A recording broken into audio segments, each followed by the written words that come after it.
Now I know y'all finna be mad at me. I don't care. I don't care. I don't care. I don't care. Okay. So my platform is different. So, Dr. Bryant, I guess she's a University of Phoenix degreed psychologist, okay, specializes in relationships. And so she's been making her rounds on different platforms, giving advice to men that we've already known had issues. I mean, narcissistic men, Cam Newton, Nick Cannon. I mean, do we really need anybody to tell us that these men are, just ain't shit, right? And so when it comes to relationships, and so she's been like I said, doing her thing. I don't know if y'all who's a part of TashaKLive.com. If you're a part of TashaKLive.com, disregard this because I want to kind of give some backstory here because I know a lot of y'all about to be irritated with this commentary here. So we received some firsthand information from a source that had a verbal altercation with Dr. Cheyenne Bryant, okay? And so this is when she was on Cam Newton's show. And I don't know if that was the first time like she had premiered in that form. Now I do know she's done television in the past, Teen Mom and things like that.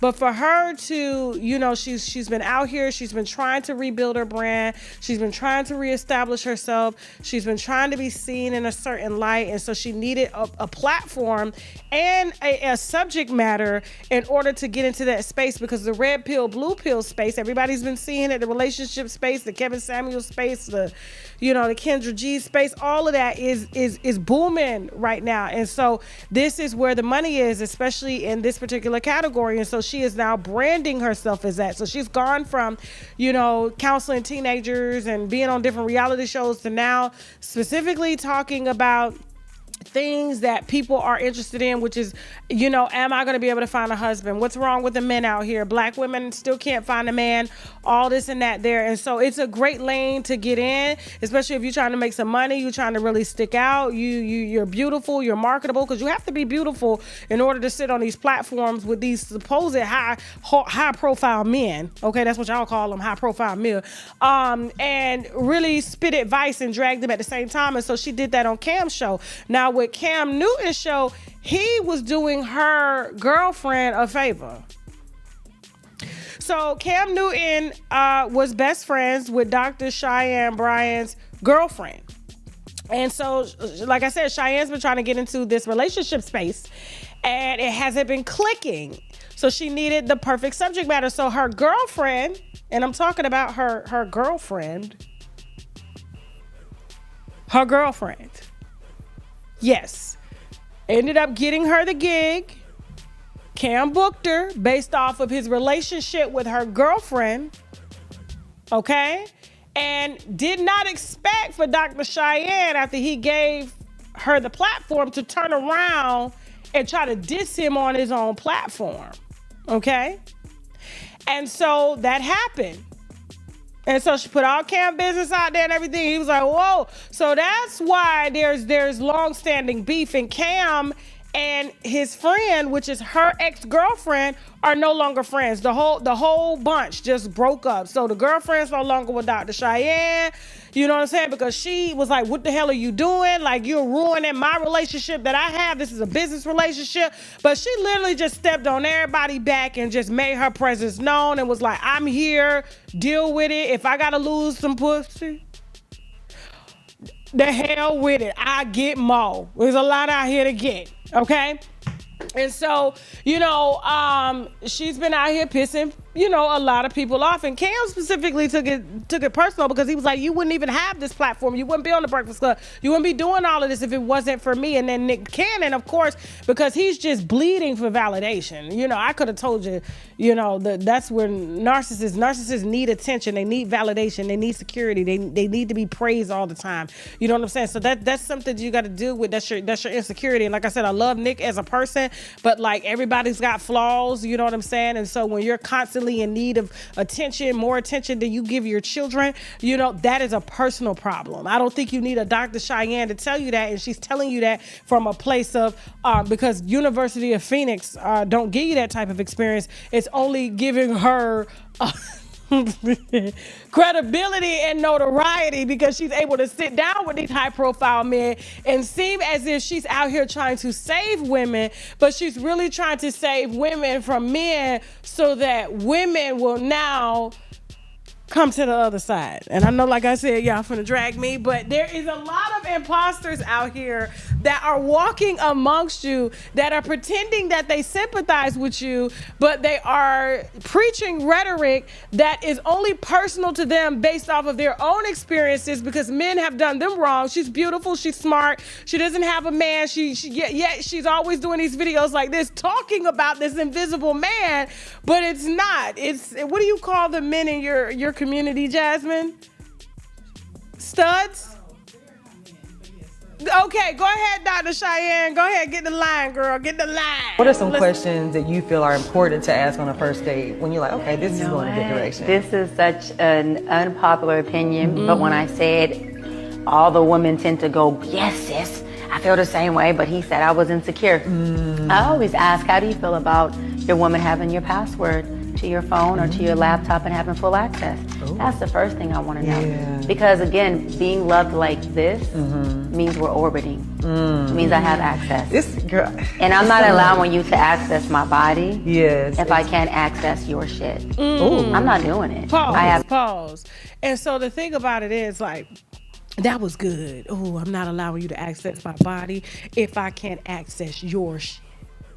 Nobody should access your body if you can't access their my chart. Fuck a phone. A phone. People, Negroes got more than one phone. Okay? And so, like, she's out here and she's preaching like this from the heart, using a very, very, very, very, very mindful, very demure attitude. But she's speaking from a hurt woman's place. And I don't need a psychology degree from the University of Phoenix like she got in order to kind of push this narrative or fit into a space just so I can make some money, because this is what people are after now. You know, this is what people want to hear. They don't want to hear you yelling at teenagers no more on the Maury Povich show or on Teen Mom. Who cares? They fast-ass girl. So now she's trying to get into a space and she's trying to seem relevant. You know, she's got her hair gelled down over her missing size because of all the shit that men put her through. And now she's done with men and she's coming back and she's trying to basically educate men. And it looks like it's coming from a loving space, but it's coming from a very bitter, scorned space that I'm 40, no babies, I'm beautiful. And so now I've had to resort to eating just because y'all can't be the man that I feel that I need. So now I'm just gonna sell you this. Let's go. Let's finish up. Not, and I won't. Yes. And so that's the first question. And what are the answers? Oh, I've had some men be like, like, password to my phone. Like, I just feel like, you know, if you're gonna trust me, then you trust me and you don't need to have access. And in my personal experience, I go red flag womanizer. Red flag womanizer. And womanizer just means you got something going on, you're manipulative. No, it's not. No, it doesn't. No, it doesn't. You're not giving context to this. Like, how long have you known these people? Like, how long have you known these men? See, to me, this is based off of her past experience that she's selling you because love did not work out for her. Love did not work out for her. You getting a man's password does not tell you anything about that man at all. Red flag, whatever. It doesn't. Because you can refuse to give your password up, but does that mean you're cheating? Does that mean that you're untrustworthy? How about this? If you want to be intimate with me, let's go to the clinic. Let's get fresh results. That's how you could tell if somebody really messed with you. But a password to a phone, this sounds like high school shit, but this y'all doctor from the University of Phoenix. Let's go ahead and let her push her trauma on y'all, okay? Y'all gonna sit up here and let an unmarried, babyless woman that don't even like me no more tell y'all what a man need to be. Go ahead. You got something that you're not transparent about. I am not into honesty, I'm into transparency. Yeah. I don't want to have to ask you 15 questions to get you to be honest with me. I like transparency. Yes. Baby, I was on my way home and I got an email from my ex-girlfriend and I forwarded to you. This is what she said. Okay, Daddy, you hungry? I got dinner cooked. That's me. That sounds like an alibi. Who gotta do all that? a lot of people I feel are single? Because you're listening to people like that are just not, in my opinion, authentic. They're not telling you where their information is coming from. Everybody has an intention. What is your intention? Why are you out here speaking like this? Why, it doesn't, like I said, it doesn't take a rocket scientist to figure out men like Nick Cannon are narcissistic. Why? Because they've been given everything their entire life. And the moment that they don't get it, the moment they don't receive praise because they've been in the limelight their whole life, they feel insecure. They have to feel needed. They have to feel wanted. They have to feel loved. It doesn't take a doctor to do that, to figure that out. And furthermore, why are these women chasing these high profile men, which are in high demand by everybody? Why would you even want a man like that? You shouldn't even be telling women to even chase men that are in high profile positions like that because, one, they're not going to be the only one. But because she is in a high profile position, these are the men that are available to her. These are the men that have scorned her. And this is why she's trying to push this high school, I need your password on your phone information as relationship advice. Show me a successful relationship. Show me that you've been through and worked through the things with a man as normal people do. Show me what my grandmama them showed me. Don't come out here preaching and you not living by what you preach. This why I don't like her. And I can't wait till her girlfriend get out here and expose her ass. Trying to call my team to tell me to take down the video. Do you take down, hey, if I take down the video, show your degree. How about that? I'll take down the video if you show where you graduated from.